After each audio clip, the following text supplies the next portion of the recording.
Hi, இன்னைக்கு வந்துட்டு Friday vlog பார்க்கலாம். இன்னைக்கு வந்து ஆகஸ்ட் 29 எழிலுக்கு வந்துட்டு இன்னைக்கு பர்த்டே. ஸோ காலைல எழுந்து அவனுக்கு விஷ் பண்ணோன்னே அதே சொல்லிட்டு இருந்தான். அவனுமே அவனுக்கு வந்துட்டு பர்த்டே சாங்ஸ்லாம் பாடிட்டு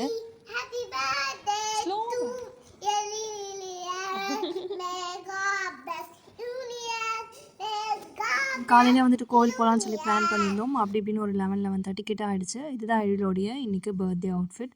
குர்தா மாடலில் வந்துட்டு ஷர்ட் வந்து வாங்கியிருந்தோம், சைனீஸ் காலர் வச்சு. அண்ட் அதுக்கப்புறம் வந்துட்டு எழிலையும் குளிப்பாட்டிட்டு நானுமே வந்து குளிச்சுட்டு வந்துட்டேன். எழில வந்துட்டு ஃபுல்லாகவே ஃபஸ்ட்டே வந்து ரெடி பண்ணி வச்சிட்டோம் அப்படின்னா அவன் வந்து அந்த வெயிட் பண்ணுறான்ல அந்த டைம் அவனால் தாங்கவே முடியாது. தொணன்னு ஏதாவது சொல்லிட்டே இருப்பான். ஸோ அதனால் நான் வந்து ரெடி ஆகிட்டு அதுக்கப்புறமா வந்துட்டு எழில வந்து ரெடி பண்ணி விட்டுருந்தேன். அண்ட் ஃபைனலாக 3 பேருமே ரெடி ஆகிட்டு ஃபோட்டோஸ் எல்லாமே எடுத்துகிட்டு கோவில் வந்து கிளம்பியிருந்தோம். 2 கோவில் போகிறதா வந்து பிளான் பண்ணியிருந்தோம். ஒன்று வந்து குன்றத்தூர் முருகர் கோவில், பட் அங்கே வந்து செம்ம ரஷ்ஷாக இருந்தது. பிளான் பண்ணியிருந்த இன்னொரு கோவில் ஃபர்ஸ்ட் போயிடலான்னு சொல்லி அங்கே போயாச்சு. அது எல்லாமே நெக்ஸ்ட் வீடியோவில் பார்க்கலாம். பாய்.